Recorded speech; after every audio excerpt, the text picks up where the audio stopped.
did seem like the course softened a little bit. Do you feel like the rain made it a touch easier? Because most of the guys up near the lead were in your wave. Yeah, I would say the rain definitely made the golf course easier when you're executing. When you get out of position, I think it's just as challenging, just because the rough is so wet, and there's certain places where you would be able to advance the ball a lot further if the rough wasn't wet. But when you're hitting good shots and hitting fairways, the golf course is definitely more accessible this afternoon, just because the wind kind of died down and the rain was on and off. But mostly it was just due to the wind dying, I would say, because the fairways didn't really seem like they softened up much to me at all. Mike 4? Yeah, Scottie, obviously you're tied for the lead right now. Does your mindset change at all going into the weekend? No. Tournament's halfway done. I had 2 good days so far, and I'm just hoping to continue that as the week goes on. Mike 12? Hi, Scottie. Well played. Just a quick question really about, you say when you show up for tournaments, events, you always try and keep the best possible attitude at all times. But how challenging is that when it's so tough out there and more rain to come? It must be really challenging. It's very challenging, but I feel like on a golf course like this, I'm just kind of one swing away from getting everything back together. And you get rewarded for good shots out here. And if you execute, you can birdie pretty much any hole. Granted, it's going to take 2 pretty incredible golf shots to do that, but it can be done. It's not impossible. And so when you can kind of hang around the lead and stay in position and hopefully wait to get hot, it's a good position to be in. And I've done a good job the first 2 days of keeping the golf course in front of me and scrambling well. Tomorrow I'm hoping to hit a few more fairways than I did today, make it a little easier on myself, but ultimately 2 under is still a good round around this place. You never seem to give too much away in terms of your exterior, but what's going on inside you at times? I mean, I was just trying to grind today. Like I said, I wasn't hitting as many fairways as I hoped to.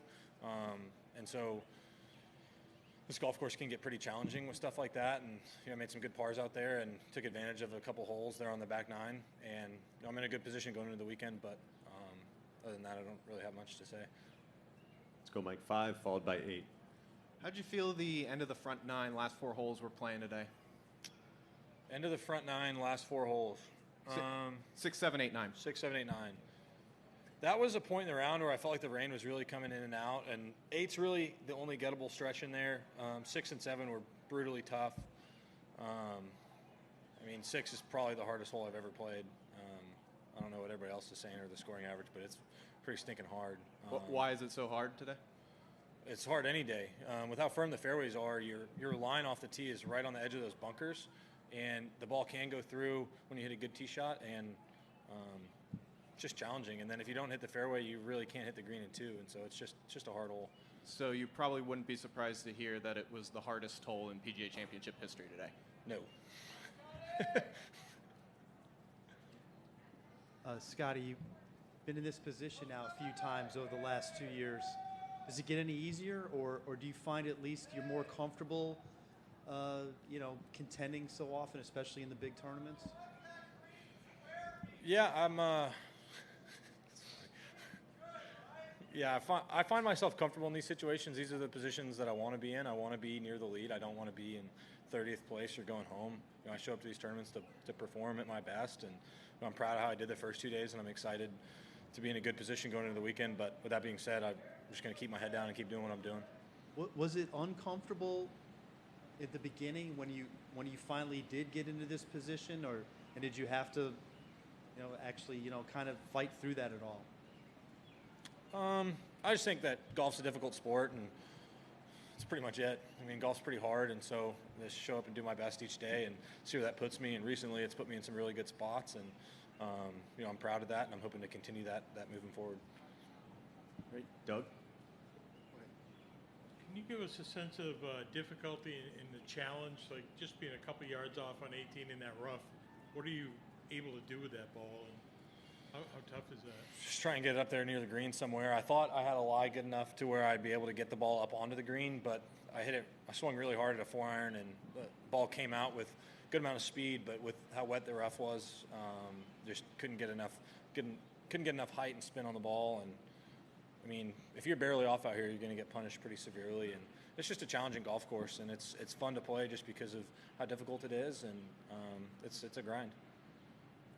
Do you find yourself in attack or conservative? I mean, is par a good score here? But you say you could birdie every hole. How do you not risk? You can birdie every hole. I didn't say you should. Yeah, Scotty. you can.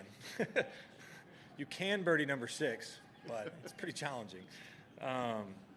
No, I think I just try and stay patient out there. I'm not thinking conservative or aggressive. There's certain places where I can attack, and there's certain places where I can't. And whether that's having a comfortable number, where in terms of going after a pin, or having a number where you guys may think that it's a place where I should be attacking, and I don't really love the way the shot looks, so I'm going to play a little bit more conservative. But all I do out there is just pick my lines where I'm comfortable and just try and hit good shots. Have you ever been on the border this week of being impatient? Not really. I think once you get impatient around this place, you're going to try and birdie every hole, and then that's when you're going to start digging yourself a pretty deep hole. We'll wrap it up on 9. Thank you very much.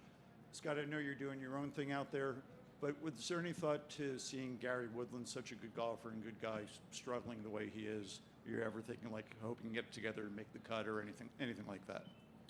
Yeah, I mean, Gary's a good buddy of mine. I grew up, he's one of the guys I grew up learning from at Royal Oaks. He used to take from my coach, Randy Smith, and I used to sit there and watch him hit balls for a really long time, and he was always very kind and let me hang around him and learn from him. And so, yeah, I mean, the golf, it's just hard. Golf's a difficult game, and sometimes you don't have it, and sometimes you do. And I mean, Gary's obviously a very talented player and a major champion, and so it's strange when you see a guy like that struggle, but it's part of the sport. I mean, you see the ebbs and flows of guys over their careers, and it's just a difficult game, and it's just part of it.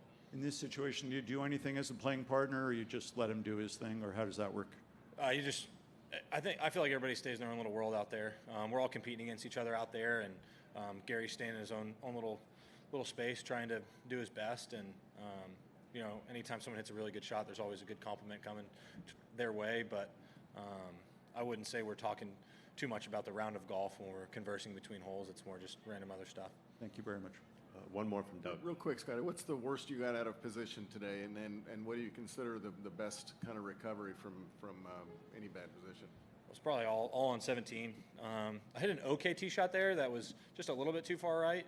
Probably would have been in the rough if it hadn't hit the trees, and it hit the trees and went like 50 yards over there into the rough. And it was a hard shot for me to be able to get the ball back in the fairway, and so I figured I'd just try and get up there around the green somewhere. And since the rough was wet, the ball didn't come out as high as I thought, and so I wasn't able to slice my 3-wood enough. So I had like 50 yards at a pretty thick rough to a tucked pin, and I got up and down, so it was definitely the best recovery of the day. All right. Thanks, Scotty. Appreciate it. All right, thanks, y'all.